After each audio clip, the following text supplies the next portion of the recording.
ใช่มองขึ้นเนาะยากโอ้ย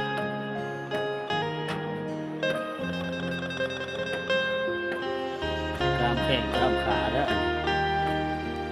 ยากขึ้นไหน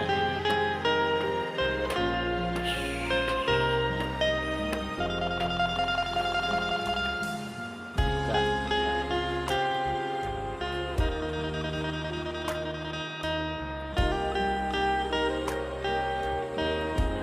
มาเที่ยวทำไมก็เชิญเด้อ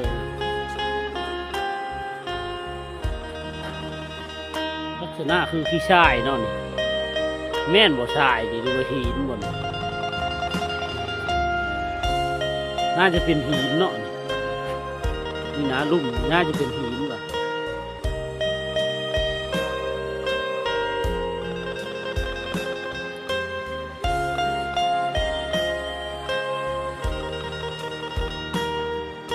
ทิศนี้ไปต่อไปครับ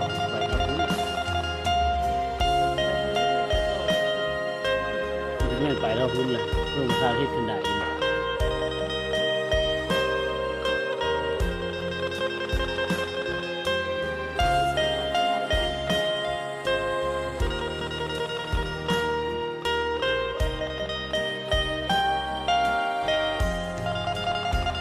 สูงขึ้น